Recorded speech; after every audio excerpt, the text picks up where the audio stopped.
কিন্তু দুঃখজনকভাবে অনেকে পিছনের দিকে দৌড়াইতে গিয়ে ৯৬ পর্যন্ত গেলেন, আর একটু গেলে ৯১ পর্যন্ত যেতে পারতেন। ৯৬তে থেমে গেলেন কেন?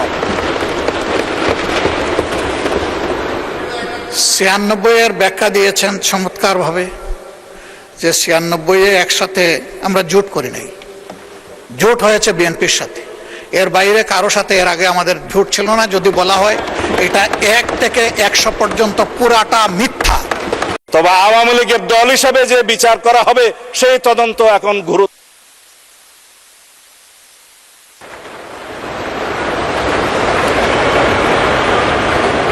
জি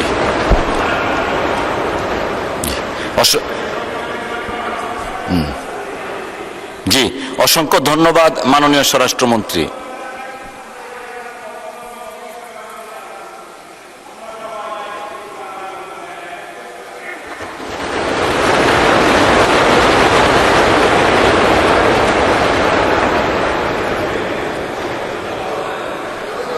জি, ধন্যবাদ মাননীয় স্বরাষ্ট্র। জি, মাননীয় বিরোধী দলীয় নেতা একটু মাইকটা দিবেন প্লিজ। মাইক দিচ্ছে, লাগবে না কিছু? আমি বলছি আগামীতে আমিও মাইক ছাড়া সুযোগ চাই আর কি। ধন্যবাদ আপনাকে। সালাউদ্দিন আহমদ, সময় অফকোর্স 15 মিনিট আপনার জন্য। জি, 15 মিনিটস, 15 মিনিট। মাননীয় স্পিকার, আপনাকে ধন্যবাদ। আপনাকেও ধন্যবাদ। আপনি মাননীয় বিরোধী দলীয় নেতার প্রতি ইনজাস্টিস করেছেন। আমি অভিযোগ করছি, সংসদে সংসদ নেতা এবং বিরোধী দলীয় নেতার কোনো টাইম লিমিট থাকবে না যখন তারা আজকে 68 বিদের আলোচনায় আমি লাস্ট বক্তা বলতে পারেন on behalf of the leader of the house, কিছু জবাব তো দিতে হবে। আমি এই জন্যেই এই প্রসঙ্গ তুললাম, আপনি আমাকে 15 মিনিট পরে বন্ধ করতে পারবেন না। আমি বুঝতে পারছিলাম কেন আপনি ওনার পক্ষটা নিয়েছেন, নিজেকে জাস্টিফাই করার জন্য। সেটা আমি প্রথমেই আন্দাজ করতে পারছিলাম। 15 মিনিটে হয়ে যাবে ইনশাআল্লাহ। আকলমন্দ কে লিয়ে ইশারাই কাফি है। মাননীয় স্পিকার, 68 বিদের আলোচনা, এখানে রুলস অফ প্রসিজিওর অনুসারে 1 ঘন্টার বিধি মোতাবেক যেই পক্ষ 68 বিধির আলোচনাটা তোলেন তাদেরকে 5 মিনিট হলেও বেশি দেয়া হয়েছে। আমাদেরকে সেই হিসাবে 5 মিনিট কম দিয়ে 2 জনের বক্তাতে দেওয়া হয়েছে। আমার এই সময়টা আপনি গণ্য করবেন না দয়া করে। আমরা আসলে এখানে এক পক্ষ। আজকের এই আলোচনাটায় কেন দ্বিপাক্ষিক আলোচনা হলো আমি জানি না।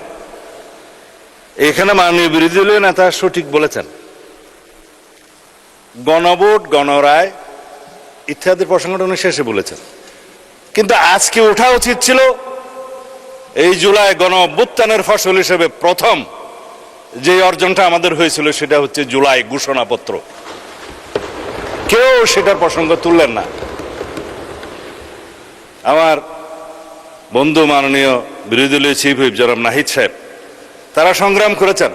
প্রথম দিকে জুলাই ঘোষণাপত্রের সাথে আমরা একমত ছিলাম কিনা বা আমরা তাদের দাবিগুলোর সাথে ঐক্যমত ছিলাম কিনা এই প্রসঙ্গ নিয়ে অনেক বিতর্ক হয়েছে, কিন্তু আমাদের উদ্যোগেই জাতীয়ভাবে সংসদের দক্ষিণ প্লাজায় জুলাই ঘোষণাপত্র ঘোষণা করা হয়েছে আনুষ্ঠানিকতার সাথে। কেউ তো আজকে সেই প্রসঙ্গ তুললেন না। জুলাই ঘোষণাপত্রে আপনাদের দাবি কি ছিল? যে জুলাই জাতীয় সনদ প্রণীত হবে, জুলাই ঘোষণাপত্রে জুলাই যোদ্ধাদের সুরক্ষা দেয়া হবে, জুলাই ঘোষণাপত্র অনুসারে সাংবিধানিকভাবে জুলাই যোদ্ধাদেরকে সুরক্ষা দেয়া হবে এবং এই জুলাই ঘোষণাপত্রকে যেন সংবিধানে ধারণ করা হয়, সেই দাবি ছিল না? কিন্তু আপনারা কেউ বললেন না তো। আমরা জুলাই ঘোষণাপত্র ঘোষণা করলাম জাতীয়ভাবে, তার পরবর্তীতে তাদের দাবি ছিল জুলাই জাতীয় সনদ প্রণীত হতে হবে, যেটা শুরু হয়েছে জাতীয় ঐক্যমত্য কমিশনের প্রচেষ্টার মধ্য দিয়ে। সেখানে 30টা কি 32টা দল অংশগ্রহণ করেছে এবং এই জুলাই জাতীয় সনদ অনুসারে এখানে 26টা দল স্বাক্ষর করেছে, 30টা দল এখানে অংশগ্রহণ করেছিল আলোচনার মধ্যে। আপনারা তো কেউ বললেন না এখানে অঙ্গীকার নামায় কি আছে। এটা তো জুলাই গণ অভ্যুত্থান হিসেবে আপনি স্বীকার করেছেন। ধন্যবাদ জনাব আক্তার সাহেবকে। আপনার নোটিশটা পড়ি। জুলাই মাস চলছে, এই মাসে 2024 সালে বাংলাদেশে একটি রক্তক্ষয়ী গণ অভ্যুত্থান সংগঠিত হয়, কিন্তু আপনার কথায় কথায় বাইরে অবশ্যই এটাকে বিপ্লব বলে চালিয়ে দেন। তা আপনারা যে সঠিকভাবে ব্যাকরণ এসছেন সেজন্য ধন্যবাদ। এখন বাংলাদেশের সাধারণ জনগণ এই গণ অভ্যুত্থানের গণ আন্দোলনে অংশগ্রহণ করেছে, এই জন্য আপনাকে ধন্যবাদ জানাই যে শুধুমাত্র কোনো রাজনৈতিক দল অথবা শুধুমাত্র কোনো ছাত্র সংগঠন কেউই এককভাবে এর কৃতিত্বের দাবি না, এটা স্বীকার করার জন্য ধন্যবাদ। বাংলাদেশের জনগণই এই জুলাই গণ অভ্যুত্থান সংগঠিত করেছে। তারপরে আপনি বলেছেন এই নোটিশের মধ্যেই সেই সব মানুষের আত্মত্যাগের বিষয়ে সম্মান জানানো, কিভাবে সম্মান জানানো হয়েছে তার আমি একটু বিবৃতি দেব, এবং জুলাইয়ে যারা গণহত্যায় অংশগ্রহণ করেছিল তাদের যথাযথ বিচারের বিষয়ে আইনমন্ত্রী যথেষ্ট বলেছেন। দুইটা বিষয় উনি হয়তো সময়ের অভাবে বলতে পারেন না, সেটা আমি এক লাইনে বলব। শাস্তি কার্যকর করার বিষয়ে আলোচনা। এই আসি আইনমন্ত্রী সাহেবের কথা দিয়ে। জুলাই গণ অভ্যুত্থানে সংগঠিত গণহত্যা ও মানবতা বিরোধী অপরাধ এবং তৎপূর্বে ফ্যাসিস্ট সরকার কর্তৃক গুম, এই কথাগুলো কেউ বলে নাই। যে 17 বছরের যে অবিরাম যাত্রা, এই যে মুক্তির মন্দিরে সোপানো তুলে কত প্রাণ হলো বলিদান লেখা আছে অস্ত্র জলে, এই 17 বছরের এই যাত্রাগুলো তো আমরা এখানে আজকে কেউ বললাম না। ধন্যবাদ, বলে থাকলে ধন্যবাদ, ধন্যবাদ, ধন্যবাদ। এই 17 বছরের অবিরাম ফেসিবাদ বিরোধী গণতান্ত্রিক আন্দোলনে সবচাইতে বেশি ত্যাগ স্বীকার করেছেন আমাদের নেত্রী, দেশনেত্রী বেগম খালেদা জিয়া। আমরা কেউ তার নাম নিলাম না, যার ত্যাগের সাথে বাংলাদেশের কোন রাজনৈতিক আন্দোলনের ত্যাগের কারোই তুলনা চলে না। সন্তান হারিয়েছেন, নিজের জীবন বিসর্জন দিয়েছেন, শেষ পর্যন্ত আপুসহীন থেকে এই কবরে শায়িত আছেন। তিনি আমাদের জন্য অনুপ্রেরণা হয়ে থাকলেন, সারা পৃথিবীর গণতন্ত্রকামী মানুষের জন্য অনুপ্রেরণা হয়ে থাকলেন। এই ফ্যাসিস্ট সরকার কর্তৃক গুম, আয়নাগরে অবৈধ বন্দিশালায় বন্দি রাখা, বিচার বহির্ভূত হত্যাকাণ্ড, এগুলোর জন্য তো আমরা মামলা করেছি। আমি নিজে বাদী হয়ে একটা মামলা করেছি আন্তর্জাতিক অপরাধ ট্রাইব্যুনালে। এর মামলার সংখ্যা এখনো পর্যন্ত 590, যেটা আইনমন্ত্রী সাহেব বললেন। উনি বিস্তারিত বলেছেন, একটা জিনিস উনি সময়ের অভাবে হয়তো বলতে পারেননি, আরো 12টা মামলা তদন্ত শেষ করে ফর্মাল চার্জ গঠনের জন্য অপেক্ষা করছে, শুরুর অপেক্ষায় আছে। ফর্মাল চার্জটা, হ্যাঁ, আরো 12টা বলে থাকলে ধন্যবাদ, যেগুলো হয়েছে। সেটা আর মামলার দিকে গেলাম না, মাননীয় স্পিকার, এটা আইনমন্ত্রী সাহেব যথেষ্ট কভার করেছেন। এগুলা গৃহীত ব্যবস্থার মধ্যে প্রসঙ্গ এসছে, বিগত সরকারের সময় যা হয়েছে হয়েছে, বর্তমান সরকারের এই 4-5 মাস বয়সে কিছুই তো আগালো না, এই তো কথা। তার জবাব তিনি দিয়েছেন। আমি প্রশ্ন করি, আমার বন্ধু নাহিদ সাহেব যে বলেছেন আওয়ামী লীগের দল হিসেবে বিচার করতে হবে, কেন? সেই ক্যাবিনেট মিটিংয়ে তো আপনারাও ছিলেন, যেখানে দল হিসেবে আওয়ামী লীগের বিচার করার জন্য আইন সংশোধনের প্রস্তাব উঠেছিল উপদেষ্টা কমিটির বৈঠকে। সেখানে আর্টিকেল 47 অনুসারে এই সন্ত্রাস বিরোধী আইনে এবং আইসিটি একটা পরিবর্তন করে আওয়ামী লীগের বিচার করার জন্য ক্যাবিনেট মিটিং উঠেছিল। আপনারা তো সেই মিটিংয়ে ছিলেন, পাশ করেন নাই তো। পরে এটা আন্দোলন হলো, শাহবাগ আন্দোলন, তারপরে যমুনাতে নিয়ন্ত্রিতভাবে ঘেরাও হলো, এরপরে সেটা আদায় করতে হলো। আমি নিজে আজকে পার্লামেন্টে স্বীকার করছি, উদ্যোগী হয়ে দলের পক্ষ থেকে সেই আইন প্রণয়নের জন্য সহযোগিতা করে সেই আইনটা পাশ করেছি, যে আওয়ামী লীগের বিচার দাবি করছি আমরা। 2025 সাল 5 ফেব্রুয়ারি প্রেস ক্লাবে আমি সর্বপ্রথম দল হিসেবে আওয়ামী লীগের বিচার করার জন্য দাবি তুলেছিলাম। অডিও ভিডিও মিডিয়াতে সবগুলো আছে দলের পক্ষ থেকে। কিন্তু আপনারা আপনাদের অতীত বলতে চান না, আমিও চাই না, অতীত নিয়ে ঘাটাঘাটি করতে চাই না। আমরা সামনের দিকে যাব, ইতিহাসের দিকে কম হাঁটব, কিন্তু ভবিষ্যৎ সব সময় লেখা থাকে অতীতের মধ্যে। সেই অতীত নির্ধারণ করতে বর্তমান এবং ভবিষ্যৎ কি হবে, সেই জন্য মাঝে মধ্যে একটু ইতিহাস চর্চা। তারপরও আমি আজকে ইতিহাসে যাব না। মাননীয় স্পিকার, জুলাই যোদ্ধাদের সুরক্ষার জন্য যে প্রতিশ্রুতি, যে অঙ্গীকার আমরা জুলাই জাতীয় সনদে করেছি, সেটা তো বাস্তবায়ন হয়েছে। এখানে আজকে আবার নতুন করে আমার বন্ধু বললেন যে আমাদের কোনো কোনো সদস্য বলছেন যে জুলাই যোদ্ধাদের সাথে পুলিশ হত্যার একটা তুলনা করে বক্তব্য দিয়েছে। এই মহান জাতীয় সংসদে কেউ কোনো বক্তব্য দেয় না। হাউসের বাইরের কোনো বক্তব্য পার্লামেন্টের ডিসকাশনে আসতে পারে না। It is irrelevant in the house. কেউ যদি কোথাও বলে থাকে, টক শোতে বলে থাকে, বাইরে বলে থাকে, সেটা সেখানে ব্যাপার, পার্লামেন্টের প্রসিডিং এর মধ্যে আসবে না। আমরা জুলাই জাতীয় সনদের এই অঙ্গীকার নামায় যেখানে সংশোধন হয়েছে, যেদিন স্বাক্ষর হবে জুলাই জাতীয় সনদ, সেদিনও একটা আন্দোলন হয়েছে এই দক্ষিণ প্লাজার সেই মাঠে জাতীয় সংসদের। আমি নিজে টেলিফোন করে, আমার বন্ধুরা সাক্ষী আছে কয়েকজন, আমি প্রফেসর আলী রিয়াজ সাহেবকে অনুরোধ করে সেটা সংশোধন করে বলেছি, হ্যাঁ তাদের দাবি ন্যায্য, এই অঙ্গীকার নামা আপনারা সংশোধন করেন, আমরা সবাই স্বাক্ষর করব। সেটা কি ছিল? শহীদ পরিবার ও আহত বীর জুলাই যোদ্ধাদের আইনগত দায় মুক্তি এবং মৌলিক অধিকার সুরক্ষা ও নিরাপত্তা নিশ্চিত করা। সেটা অর্ডিন্যান্স হয়েছে পরে। সেই অর্ডিন্যান্স তো প্রথম সেশনে আমরা আইনে পরিণত করে দিলাম, জুলাই যোদ্ধাদের সুরক্ষা আইন। সেটা বাস্তবায়ন হয়েছে। এখন বাস্তবায়নের দরকার হলে এই জুলাই জাতীয় সনদ। আপনারা যেহেতু জুলাই ঘোষণাপত্র নিয়ে কথা বলেন নাই, যেহেতু আপনারা জুলাই জাতীয় সনদ নিয়ে আজকে কথা বলেন নাই, শুধু আপনারা বলেছেন গণভোটের গণরায়কে শ্রদ্ধা করা দরকার। গণভোটের গণরায়কে শ্রদ্ধা জানাতে হলে সংবিধান সংশোধন কমিটিতে আপনাদেরকে আসতে হবে, সেখানে আলোচনা করতে হবে। সেখানে যদি সবাই সমঝোতার ভিত্তিতে আমরা যদি এই জাতীয় কি যেন সংবিধান সংস্কার পরিষদ যদি গঠন করতে হয়, সেই আলোচনা ওখানে হবে।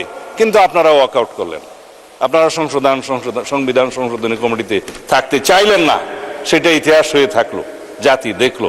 আমরা এই সংবিধান সংশোধন করতে চাই, সংবিধানের গণতান্ত্রিক সংস্কার করতে চাই, আমরা রাষ্ট্র কাঠামোর গণতান্ত্রিক সংস্কার করতে চাই, আমরা বিচার বিভাগের স্বাধীনতা নিশ্চিত করতে চাই, গণমাধ্যমের স্বাধীনতা নিশ্চিত করতে চাই, এবং আমরা ভবিষ্যতে যাতে এই দেশে কোনোদিন ফেসিবাদ এবং ফেসিবাদী কোনো উৎপত্তি না হয়, উৎপাদ না হয়, পার্লামেন্টারি ফুয়ারার সৃষ্টি না হয়, সেজন্য আমরা এমন সংবিধান সংশোধন করতে চাই যে সংবিধানটা সমঝোতার ভিত্তিতে গ্রহণ করা উচিত।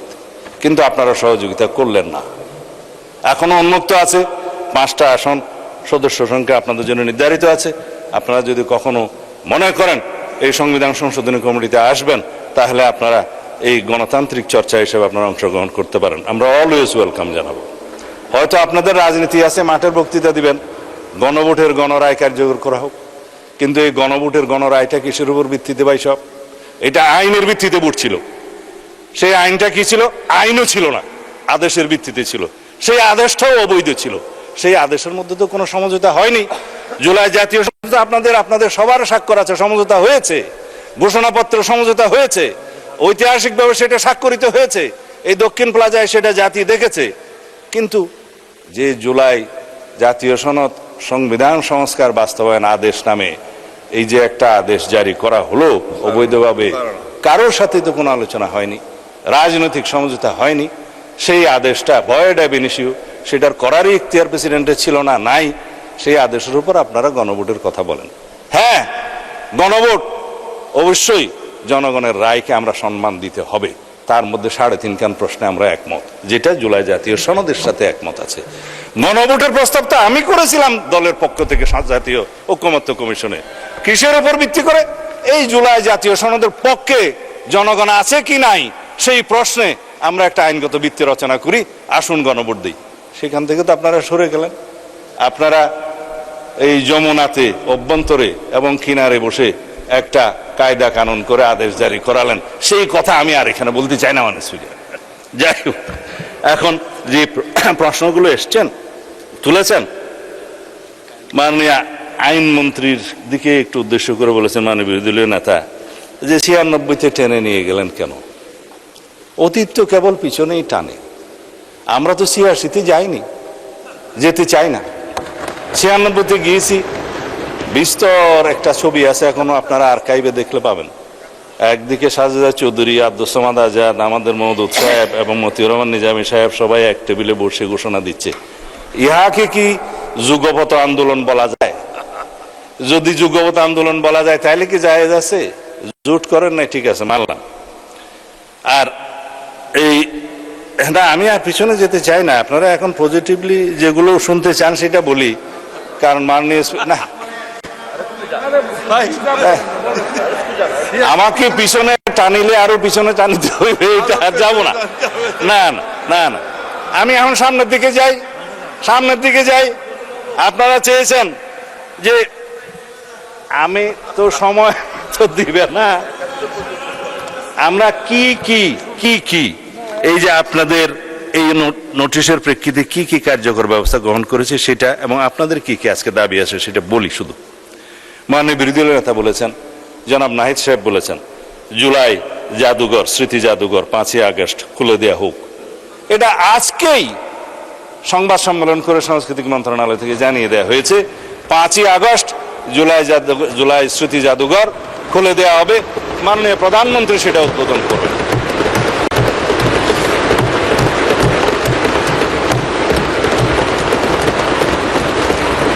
বলেছেন ভাতা প্রদানের কথা জুলাই যোদ্ধাদের জন্য, যেই ভাতাগুলো মুক্তিযোদ্ধা মন্ত্রণালয়ের মাধ্যমে দেয়া হয়, সেই শহীদ পরিবারকে এককালীন 30 লক্ষ টাকা করে দেয়া হয়েছে। এবং জুলাই যোদ্ধাদের শ্রেণী আছে, ক শ্রেণী, খ শ্রেণী, গ শ্রেণী। বেশি যারা আহত তাদেরকে ক শ্রেণী, তারপরে মাঝারি খ শ্রেণী, তারপরে একটা গ শ্রেণী। ক শ্রেণীকে 5 লক্ষ টাকা, খ শ্রেণীর আহতদেরকে 3 লক্ষ টাকা এবং গ শ্রেণীকে 1 লক্ষ টাকা করে আর্থিক সহায়তা প্রদান।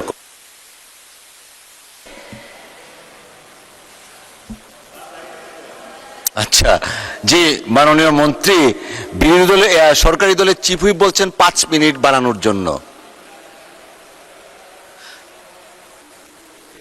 এত একটু এক্সটেন্ড করলাম, 3 মিনিটস অ্যাডেড, 8 মিনিটস, 8 মিনিট। ধন্যবাদ। আচ্ছা, এরপরে তো আপনারা সংসদে আজকে বিরতি দিয়ে বাসায় যাবেন, আর তো কোনো কাজ নাই। মাননীয় স্পিকার, জুলাই শহীদ পরিবারকে, এটা আপনাদের প্রশ্নের উত্তরে কি কি আমরা করেছি সেটা না শুনলে তো হাফ ডান হয়ে গেল। শহীদ, আমি অতীতে যাব না, বলতে দিয়ে আর কি, সামনে যাচ্ছে। শহীদ পরিবারকে মাসিক 20,000 টাকা, ক শ্রেণীর জুলাই যোদ্ধাদেরকে মাসিক 20,000 টাকা এবং খ শ্রেণীর 15,000 এবং গ শ্রেণীর 10,000 টাকা করে মাসিক ভাতা প্রদান করা হচ্ছে। মাননীয় বিরোধী দলের নেতা দাবি উত্থাপন করেছেন, অর্থমন্ত্রী সদয় হলে মাননীয় প্রধানমন্ত্রী দয়া করলে আমাদের সমর্থ অনুসারে ভবিষ্যতে কি এটা বাড়ানো যায় না? অবশ্যই বাড়ানো যাবে। আর আহতদের দীর্ঘমেয়াদী চিকিৎসার কথা বলেছেন। আমরা নিজেরা যখন ইন্টারিম গভর্নমেন্টের সময় চলছিল, মাননীয় প্রধানমন্ত্রী তখন দলের চেয়ারপারসন, ভারপ্রাপ্ত চেয়ারপারসন, আমাদেরকে প্রত্যেককে নির্দেশ দিয়ে আমরা পঙ্গু হসপিটালে যেখানে যেখানে যাওয়া আমাদের সামর্থ্য অনুসারে আমরা সব সময় চেষ্টা করেছি তাদেরকে সহায়তা করার, বিদেশে চিকিৎসা দেওয়ার। এখনো পর্যন্ত কোনো আহত জুলাই যোদ্ধার যদি বিদেশে চিকিৎসার প্রয়োজন হয়ে থাকে, অগ্রাধিকার ভিত্তিতে তাদের সে ব্যবস্থা গ্রহণ করা হবে ইনশাআল্লাহ। জুলাই ফাউন্ডেশনের কথা বলেছেন মাননীয় বিরোধী দলের নেতা। জুলাই ফাউন্ডেশন এখনো পর্যন্ত আছে, বজায় থাকবে এবং জুলাই ফাউন্ডেশনের উত্তর সেটার কর্মকাণ্ড বৃদ্ধি করার জন্য এবং জুলাই ফাউন্ডেশনের মাধ্যমে তাদেরকে কি কি আরো সেবা দেওয়া যায় ভবিষ্যতে সেটার যথাবিহিত ব্যবস্থা করার জন্য ফাউন্ডেশনের যে তত্ত্বাবধায়ক মন্ত্রণালয় তারা সেই ব্যবস্থা গ্রহণ করবেন। মাননীয় প্রধানমন্ত্রী সম্মতি দিয়েছেন। অধিদপ্তর আছে আলাদা। আমরা এই আমাকে একটু বলতে দিবেন তো, তাহলে আবার আপনার সময় দিতে হবে। যাই হোক, আমরা জুলাইয়ের চেতনাকে ধারণ করি, রাজনীতি করি না। আমরা জুলাইয়ের চেতনাকে ধারণ করে কোনোদিন রাজনীতি করতে চাই না এবং সবাইকে নিষেধ করব এই জুলাই বাংলাদেশের সকল মানুষের, যারা ফেসিবাদ বিরোধী গণতান্ত্রিক আন্দোলনে দীর্ঘ 17 বছরের আন্দোলনে যারা শহীদ হয়েছেন, গুম হয়েছেন, খুন হয়েছেন, মামলায় হামলায় জর্জরিত হয়েছেন, তাদের সবারই এই জুলাই, সারা সমগ্র বাংলাদেশের মুক্তিকামী মানুষের এই জুলাই। আমরা এই জুলাইকে ধারণ করি। কৃতিত্ব যেন আমরা কেউ দাবি না করি। যারা 71-এর চেতনা নিয়ে ব্যবসা করতে করতে, রাজনীতি করতে করতে আজকে দুলাই গিয়ে কি যেন দিল্লি গিয়ে ঠাঁই হয়েছে, সেই অবস্থা যেন আমাদের কারো না হয়। সুতরাং বাংলাদেশের ভবিষ্যৎ প্রজন্ম এই জুলাই গণ অভ্যুত্থানের স্মৃতিকে ধারণ করে, এই ইতিহাসকে ধারণ করে ভবিষ্যতে যাতে শিক্ষা নেয়, ভবিষ্যতের সকল সরকার যাতে শিক্ষা নেয়, কোনোদিন যাতে ফেসিবাদী আচরণ করার সাহস না পায়, সেইভাবে আমরা জুলাইকে ধারণ করবো। মাননীয় স্পিকার, আমরা মিডিয়ার ফ্রিডম নিয়ে কথা বলছি। মাননীয় বিরোধী দলের নেতা বলেছেন যে কিছু কিছু মিডিয়া এখনো আগের আচরণ করার জন্য তারা তাদের সিমটম প্রকাশ করা শুরু করেছে। একদিকে আমরা ফ্রিডম অফ স্পিচের কথা বলবো, আর একদিকে আমরা তথ্য প্রবাহকে এবং মিডিয়ার ফ্রিডমকে আমরা গলা চেপে ধরবো, সেটা হয় না। আমরা পাল্টা সেটার জবাব দিয়েই সেটার জবাব দেব, পাল্টা জবাব দিয়েই মিডিয়ার সেই সমস্ত আচরণকে আমরা জবাব দেব। কোনো মিডিয়াকে আমরা স্বৈরাচারী আচরণ করতে দেব না, কিন্তু সেটা ডিপেন্ড করবে আমাদের আচরণ। কারণ freedom of speech এবং freedom of press is always subject to some restriction imposed by the reasonable ground in the interest of the state, এবং সেই রিজনেবল রেস্ট্রিকশনগুলো বর্ণনা করবে মাননীয় আদালত। সেটা আছে আর্টিকেল 39, সেটা কিন্তু উন্মুক্ত নয়। যাই হোক, আমরা বর্ডার ইস্যু নিয়ে এখানে মাননীয় বিরোধী দলের নেতা কথা বলেছেন। বর্ডার ইস্যুতে এই প্রথমবার এই আমরা 4-5 মাসের সরকারে আমরা সমস্ত জায়গায় একজনকে অবৈধভাবে পুশিন হতে দেই নাই, সেটা অন রেকর্ড। আমরা চেষ্টা করেছি আমাদের সার্বভৌমত্বকে আমরা যেন সর্বতোভাবে রক্ষা করার চেষ্টা করেছি। আমরা আমাদের জওয়ানরা, বিজিবির সৈনিকেরা পাল্টা গুলি করেছে আমাদের বর্ডারে, আপনারা নিশ্চয়ই দেখেছেন। আমরা বলেছি যে কোনো দেশের এমন কোনো আচরণ আমরা বরদাস্ত করব না যাতে আমাদের সার্বভৌমত্ব ক্ষুণ্ণ হয়, আমাদের স্বাধীনতা ক্ষুণ্ণ হয়। আমরা সবাই এক, এখানে সরকারি দল বিরোধী দল বলতে কোনো কথা নেই। আমরা বাংলাদেশের স্বাধীনতা সার্বভৌমত্বের প্রশ্নে সবাই ঐক্যবদ্ধ থাকব। আমরা ফ্যাসিবাদ বিরোধী গণতান্ত্রিক আন্দোলনে যেভাবে ইস্পাত কঠিন জাতীয় ঐক্য আমরা গড়ে তুলেছি, সেই জাতীয় ঐক্য ন্যাশনাল ইস্যুতে সব সময় এক থাকবে বলে আমরা বিশ্বাস করি। আমরা যা কিছু তর্ক বিতর্ক করব, সরকারি দল বিরোধী দল এই হাউসের মধ্যে করব, কিন্তু আমরা কোনো জাতীয় ইস্যুতে স্বাধীনতার সার্বভৌমত্বের প্রশ্ন আমরা কখনোই ছাড় দেব না। আমরা ঐক্যবদ্ধ থাকবো যেভাবে আমরা ফ্যাসিবাদী গণতান্ত্রিক আন্দোলনে ঐক্য গড়ে তুলেছি। এটাকে আমরা শক্তিতে পরিণত করব এই জাতিকে এগিয়ে নিয়ে যাওয়ার জন্য। মানে স্পিকার, পার্শ্ববর্তী দেশের সাথে সম্পর্ক কি হবে সেটা তো আমরা এখানে আলাপ আলোচনা করে সংসদে আমরা সংবিধান সংশোধন করে পররাষ্ট্রনীতি সংশোধন করে আমরা এখানে করতে পারি। সেটা তো সরকারের একক কোনো দায়িত্ব না। প্রতিবেশীকে কখনো পাল্টানো যায় না। কথায় আছে যে আপনি আপনার স্ত্রী পাল্টাতে পারবেন, কিন্তু প্রতিবেশী তো আপনি পাল্টাতে পারবেন। সুতরাং না, এটা অন্যভাবে বললেন না। হ্যাঁ, সুতরাং প্রতিবেশীর সাথে কি সম্পর্ক হবে, বাইলেটারাল কি সম্পর্ক হবে, ট্রেড এন্ড কমার্সের কি সম্পর্ক হবে, অবশ্যই সেটা on the basis of the mutual dignity, respect and on the basis of the sovereign equality, সেটা আমরা আগেই ঘোষণা করেছি। আমরা তো আগেই বলেছি, আমাদের নেতা আগে বলেছেন, ওই অন্য কোনো দেশ নয়, সবার আগে বাংলাদেশ। আমি নাম নিলাম না, আমরা সবার আগে বাংলাদেশ নীতিতেই আমরা আছি এবং এইভাবেই আমরা ম্যান্ডেট পেয়েছি। মাননীয় স্পিকার, আমার বন্ধু আক্তার সাহেব অনেক বিষয়ে কথা বলেছেন যে হাসিনাকে ফিরিয়ে নিয়ে এসে রায় কার্যকর করা হবে কিনা। হাসিনাকে ফিরিয়ে নিয়ে আসার জন্য ইন্টারিম গভর্নমেন্ট থেকে শুরু করে এই পর্যন্ত আমরা তাগাদাপত্র দিচ্ছি as per the extradition treaty with the পার্শ্ববর্তী দেশ আর কি, নেইবারিং কান্ট্রি। সেই এক্সট্রাডিশন চুক্তি অনুসারে, টিটি অনুসারে আমরা তাকে ফেরত চাই। আমরা চাই তিনি ফেরত আসুক, বিচারের মুখোমুখি হোক। তবে আইনমন্ত্রী বলেছেন তাকে আসলে অ্যারেস্ট করা হবে এই জন্য যে শি ইজ অলরেডি কনভিক্টেড। সুতরাং তার আত্মসমর্পণের সুযোগ নাই। তিনি আসলেই তাকে গ্রেফতার করা হবে, রায় কার্যকর করা হবে। যদি আপিলের কোনো সুযোগ থাকে সেটা অন্য কথা, আইন আদালত বলবে। আর বেনজিরকে কি ইন্টারপোলের মাধ্যমে গ্রেফতার ইন্টারিম গভর্নমেন্ট করতে পেরেছে মাননীয় স্পিকার 2 বছরে? আমরা করেছি 3 মাসের সরকার আসার মতো। সেই বেনজিরের সমস্ত কাগজপত্র 30 দিনের ভিতরে দিতে বলেছে সেই গভর্নমেন্ট, আমরা 3 দিনের মধ্যে দিয়েছি। আমরা অপেক্ষা করছি কখন তাকে ফেরত নিয়ে আসতে পারবো। আমরা হাদির হত্যাকারী 3 জনকে আমরা ফেরত চেয়েছি, সেখানে অ্যারেস্ট অবস্থায় আছে, তাদের বিরুদ্ধে মামলা চলছে। আমরা চেয়েছি সেই গভর্নমেন্টের কাছে এক্সট্রাডিশন চুক্তি অনুসারে কাগজপত্র পাঠিয়েছি। আশা করি তাদেরকে আমরা ফিরিয়ে নিয়ে আসতে পারবো। ফিরিয়ে নিয়ে আসলে পূর্ণাঙ্গ তদন্ত হবে এবং সেভাবে চার্জশিট হবে। আমাদের আন্তরিকতার কোনো ঘাটতি নাই। এখন আপনারা বলেন ট্রাইব্যুনালের সংখ্যা বাড়াতে হবে। আমরা পার্শ্ব করে ইন্টারিম গভর্নমেন্টের সময় একটা ট্রাইব্যুনাল থেকে 2টা ট্রাইব্যুনালে নিতে বাধ্য করেছি। এখন যদি প্রয়োজন হয় ট্রাইব্যুনালের সংখ্যাও বাড়বে, প্রসিকিউশনের সংখ্যা বাড়বে, ইনভেস্টিগেশন টিম বাড়বে, লজিস্টিক টিম বাড়বে। আমাদের প্রধানতম উদ্দেশ্য হচ্ছে এই দেশে ন্যায় বিচার প্রতিষ্ঠা করা। 1400 শহীদ হয়েছে, এটা জাতিসংঘের রিপোর্ট, কিন্তু এটা আমরা জানি 2000-এর বেশি। আহত হয়েছে 30,000-এর মতো মানুষ। তাদের সকলেরই ন্যায় বিচার নিশ্চিত করা হবে ইনশাআল্লাহ। যে বিচারগুলো এখানে আমরা শুধুমাত্র আইসিটি কোর্টে পেন্ডিং আছে দেখলাম, তার বাইরেও অনেক সাধারণ মামলা।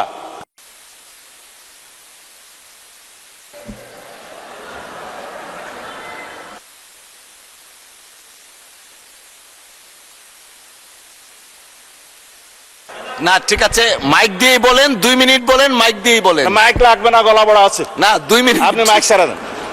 যে মামলাগুলো পেনাল কোডের আন্ডারে বিভিন্ন জায়গায় মামলা বিচারাধীন আছে, সেই সমস্ত 800 কতজন শহীদের তালিকা আমি এখানে পেয়েছি। মুক্তিযোদ্ধা মন্ত্রণালয় যেটা করেছে সেই তালিকা অনুসারে প্রত্যেকে তো আর মামলা করে নাই, যারা মামলা করেছে তাদের সমস্ত মামলাগুলো পেনাল কোডের আন্ডারে সমস্ত জায়গায় চালু আছে। সেই মামলা ইনশাআল্লাহ সমাপ্ত করা হবে। যে মুক্তিযোদ্ধা মন্ত্রণালয় থেকে একটা কাগজ আমার কাছে আছে, শহীদের সংখ্যা তারা গেজেটভুক্ত করেছে 843 জন, এবং বিভিন্ন শ্রেণীর ক, খ এবং গ শ্রেণীর আহত সব মিলিয়ে আছে আপনার 15,212 জন, এর মধ্যে শহীদ সহ। এই 15,212 জনের মধ্যে শহীদের সংখ্যা 843 বাদ দিলে বাকি সবাই আহত, গুরুতর আহত এবং অন্য গ শ্রেণীর আহত। তারা যদি মামলা করে ব্যক্তিগতভাবে, যারা করেছে তাদের সংখ্যা এখানে আছে, আমি কাগজ ঘাটতে হবে। তো সেই মামলাগুলো এই বিচারের মধ্যে। যারা জুলাই শহীদ, জুলাই যোদ্ধা, আহত যোদ্ধা, যারা 2 চোখে অন্ধ হয়েছে, 1 চোখে অন্ধ হয়েছে, তাদের অবশ্যই যদি মামলা করে তাদের মামলা ন্যায় বিচার নিশ্চিত করা হবে। কিন্তু যদি সরকার পক্ষ থেকে মামলা করা হয়ে থাকে, সেই মামলাতেও বিচার হওয়ার সম্ভাবনা আছে। আমি আশা করি যারা শহীদ পরিবার আছেন, যারা আহত জুলাই যোদ্ধা আছেন, তারা প্রত্যেকেই তাদের ন্যায় বিচারের জন্য আদালতে যাবেন। ইনশাআল্লাহ আমরা ন্যায় বিচার নিশ্চিত করব। এর বাইরে যে সমস্ত তথ্য আমার দেয়া ছিল, সময়ের অভাবে আমি আর দিচ্ছি না। তবে আজকে এই ইস্যুটি যিনি এনেছেন, জুলাই শহীদদের মধ্যে 829 জনের বিপরীতে থানায় মামলা হয়েছে 751টি, অপমৃত্যু 1টি, সিআর মামলা 33টি, আন্তর্জাতিক অপরাধ ট্রাইব্যুনাল 48টি, এগুলো বিচারাধীন আছে। আমিও একজন বিচার প্রার্থী হিসেবে আইসিটি কোর্টে মামলা করেছি, সেই মামলা এখনো তদন্ত বাকি আছে। তবে আওয়ামী লীগের দল হিসেবে যে বিচার করা হবে সেই তদন্ত এখন সরকারি দলের পক্ষ থেকে না, আমাকে না দিলেও চলবে সময়। উনি বলতেছেন যে ওইদিকে 10 মিনিট 12 মিনিট দিয়ে আমাকে 8 মিনিট দিয়েছেন, আমাকে না দিলেও হবে। না মাননীয় নেতা, ওনাদের 2 জন বক্তা মাত্র, ঠিক আছে, মানে থ্যাংক ইউ টাইমের পরিমাণ এদিকে বেশি। আমি জুলাই সম্পর্কে কথা শুনতে চেয়েছিলাম, কিন্তু দুঃখজনকভাবে অনেকে পিছনের দিকে দৌড়াইতে গিয়ে 96 পর্যন্ত গেলেন, আর একটু গেলে 91 পর্যন্ত যেতে পারতেন। 96তে থেমে গেলেন কেন? 96 ব্যাখ্যা দিয়েছেন চমৎকারভাবে, যে 96 একসাথে আমরা জোট করি নাই, জোট হয়েছে বিএনপির সাথে। এর বাইরে কারো সাথে এর আগে আমাদের জোট ছিল না। যদি বলা হয় এটা 1 থেকে 100 পর্যন্ত পুরাটা মিথ্যা। এটা ইতিহাস জানার কমতি, এটা রাজনীতিতে অনভিজ্ঞতা।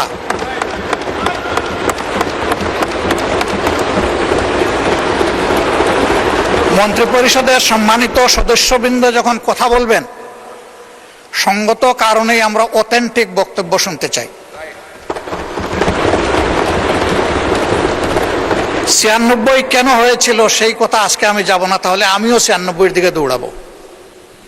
সে কথা সুযোগ পেলে এই হাউসে আরেকদিন বলবো ইনশাআল্লাহ।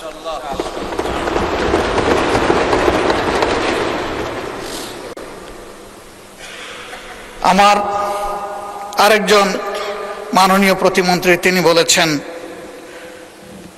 আমি বুঝেছি এটা এনসিপির দিকে ইঙ্গিত করে বলেছেন, যে তারা তো তখন ছিলেন, তখন কি করেছেন তারা, বা আরো কিছু করতে পারতেন কিনা। আমি ওই দোষাদোষিতে যেতে চাই না। এই ব্যাপারে এনসিপির আহ্বায়ক বক্তব্য রেখেছেন এবং চমৎকার করে বলেছেন যে আমরা এটা করেছি, ওইটা করেছি, আরো করা দরকার ছিল, আমরা পারি নাই, এখন আপনারা করেন। এটাই হওয়া উচিত। আমি গিয়েছিলাম ব্যাংককের হাসপাতালে পঙ্গু জুলাই যোদ্ধাদেরকে দেখতে। আমি সবার সাথে কথা না বলতে পারলেও অনেকের সাথে কথা বলেছি।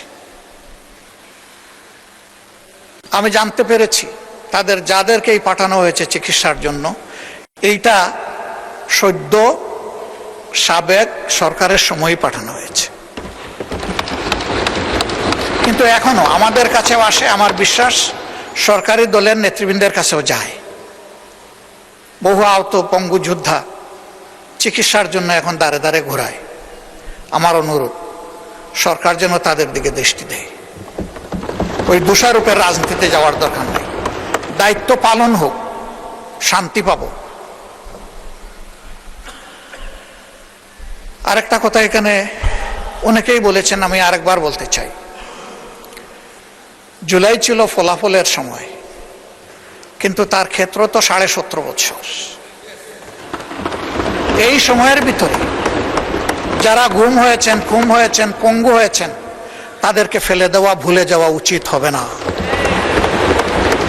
এটা নিজের আত্মার সাথে বিশ্বাসঘাতকতার সামিল হবে।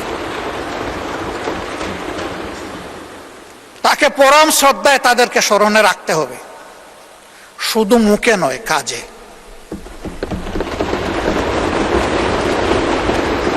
অন্তর্বর্তীকালীন সরকার জুলাইকে বিবেচনায় নিয়ে কিছু লোককে, কিছু পরিবারকে পাশে দাঁড়ানোর সিদ্ধান্ত নিয়েছে। আমি আগেও বলেছি, এখনো অনুরোধ করব, যাদের তিলে তিলে স্যাক্রিফাইসের কারণে এই জুলাই সফল হয়েছিল, তাদের জন্য অনুরূপ সমান ব্যবস্থা করা হোক। এতে যদি এখানকার সংসদ সদস্যদের তাদের কোনো ফ্যাসিলিটি কার্টেল করে ওইটা করতে হয়, আমি প্রথমে আমারটা অফার করছি। যাদের কারণে আজকের এই সংসদ, তাদের প্রতি আমাদের অবশ্যই দায়বদ্ধতা রয়েছে। এ দায় পরিশোধ করতেই হবে, এর কোনো বিকল্প নেই।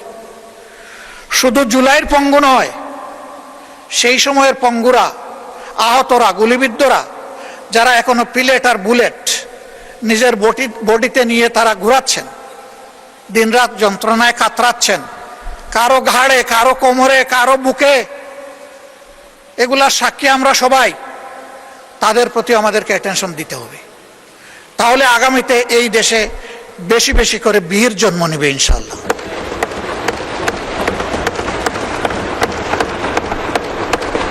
এখানেও আসছেন একজন, তার সন্তানকে যখন আদালতে তোলা হচ্ছে, মা তখন পিঠ চাপড়িয়ে বলেছিল, ভয় পেও না।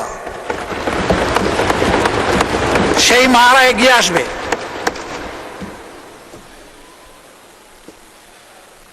কিন্তু আমরা যদি বিস্মৃত হয়ে যাই, তাদেরকে যদি আমরা ফেলে দেই, তাহলে এটা হবে না।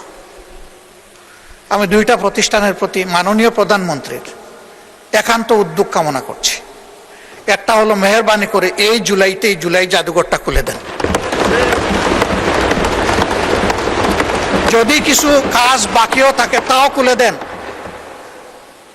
এই রিনোভেশন, এডিশন, ডিডাকশন, এটা কন্টিনিউয়াস প্রসেস, এটা চলতে থাকুক, কিন্তু জুলাই জাদুঘরটা খুলে দেন। আপনি উদ্বোধন করবেন, আমাদেরকে দাওয়াত দিলে আমরাও আপনার পাশে থাকব। জুলাই ফাউন্ডেশন, এটা জুলাই যোদ্ধাদেরকে সাপোর্ট দেওয়ার জন্য, সম্মান দেখানোর জন্য একটা ফাউন্ডেশন হয়েছে। আমি ব্যতীত শুনে, যদি এটা সঠিক হয়ে থাকে, এই ফাউন্ডেশনের কর্মচারী কর্মকর্তারা গত 5 মাস ধরে তারা কোনো বেতন পান না। আমি এটা জানি না ভাই, আমি যেটা জানি না সেটা আমি বলবো কিভাবে। আমার একান্ত অনুরোধ, সরকার এই প্রতিষ্ঠানটাকে যেন আরো প্রাণবন্ত করে তোলে। ওই একই, এখানেও বীর জন্ম নিবে বেশি করে ইনশাআল্লাহ। এরপরে আমার অনুরোধ, যাদের বিচারের কথা বলা হয়েছে, তাদের বিচারে কেউ যদি গড়িমসি করে, হাসরের দিন আমি তাদের বিরুদ্ধে বাদী হব। এখানে আমি যে মুখগুলো দেখতে পাচ্ছি, অনেকে একসাথে আমরা জেলে ছিলাম, আমাকে নিলে একটু বেশি আদর করতো, দীর্ঘ সময় রাখতো, সহজে ছাড়তো না আমাকে। আমার বন্ধুরা অনেকে আমার পরে যেত, আগে চলে আসতো। তা আমাকে বেশি সময় কেন রাখতো, এটা তারা ভালো জানে। তবে আমরা যারা জেলে বন্দী ছিলাম, শরীরটা জেলের ভিতরে ছিল, মনটা আমাদের বাইরে ছিল। এই জুলাই যোদ্ধাদের পাশাপাশি 17 বছরে জি, ওনার টাইম এক্সটেনশন। জি জি জি, মাননীয় বিরোধী দলীয় নেতা সবাই শুনতে চাচ্ছেন, ট্রেজারি বেঞ্চের মাননীয় চিফ হুইপও চাচ্ছেন আপনার সময় বৃদ্ধি করা হবে। তো আপনি কক্ষণের মধ্যে হইলে আমরা রিজনেবলি শেষ করতে পারবো। জি, 5 minutes. Okay, 5 minutes. Thank you. আপনাদের দুইজনকেই ধন্যবাদ। বিচারের ব্যাপারে কোনো গড়িমস এই জাতি আসলেই সহ্য করবে না। এই ট্রমা বহন করার শক্তি এই জাতির নাই। বিচার হতেই হবে। তবে অবশ্যই এটাও বলবো, কারো উপর যেন অবিচার করা না হয়। বিচারটা যেন ন্যায় বিচারই হয়। আমাদের নেতৃবৃন্দকে ফাঁসিতে ঝুলিয়েছে, we are proud of them. তাদেরকে নিয়ে অনেক ষড়যন্ত্র করেছে মুখ দিয়ে একটা কথা বের করার জন্য। আলহামদুলিল্লাহ, তারা কারো কাছে মাথা নত করেননি।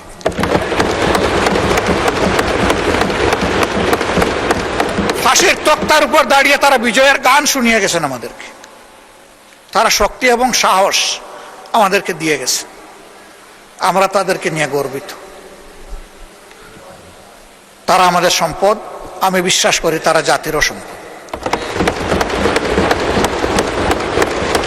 কিছু মিডিয়া, সবাই নয় তবে বেশিরভাগ, সেই সময় স্বৈরাচারকে ভয়ঙ্কর স্বৈরাচার হইতে সাহায্য করেছিল। তাদের ব্যাপারে কি পদক্ষেপ আগেই বা নেওয়া হলো, এখন বা নেওয়া হচ্ছে, আমরা কিছুই বুঝতে পারছি না। বরঞ্চ তারা এখন আবার পানি গুলা করার জন্য ময়দানে নেমে পড়েছে। তারা রাষ্ট্রদ্রোহী কথাবার্তা বলছে, কিন্তু এই সমস্ত বিষয়ে অ্যাটেনশন দেওয়া হচ্ছে না। কোন শক্তির বলে তারা এটা করে আমরা জানতে চাই সরকারের কাছে। তার ব্যাপারে দুর্বলতাটা কোথায়, এটা জাতির সামনে খুলাসা করতে হবে। বর্ডারে সুড়সুড়ি দেওয়া হচ্ছে, সরকার এখন পর্যন্ত এই ব্যাপারে কিছুই বলেননি। আমরা আমাদের অবস্থান থেকে যতটুকু সম্ভব আমরা বলেছি। আমরা পরিষ্কার বলতে চাই, এটি একটি স্বাধীন দেশ। এই দেশের প্রত্যেকটি বালুকণার আমরা পাহারাদারি করব ইনশাআল্লাহ।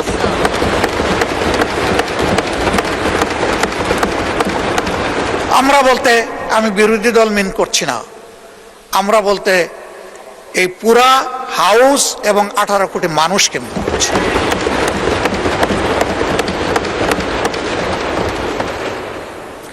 মাননীয় স্পিকারকে ধন্যবাদ জানাই। উনি বলেছেন আমরা এক থাকলে দুইটা দেশের নাম বলে বলেছেন যে কেউ আমাদের দিকে চোখ তুলে তাকানোর সাহস করবে না। আমরা সেই দেশ, সেই সরকারটা দেখতে চাই। এদেশে অনেক সর্বনাশ করা হয়েছে।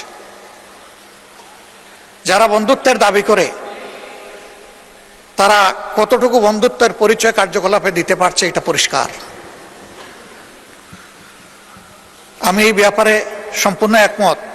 আইনমন্ত্রী বলেছেন যে এই জায়গায় আমাদের একটা কমন পলিসি, এবং সম্ভবত প্রতিমন্ত্রী জনাব নুরুল হক নূর বলেছেন যে আমাদের একটা ঐক্যমত হতে হবে, তাদের ব্যাপারে আমাদের দৃষ্টিভঙ্গিটা কি হবে।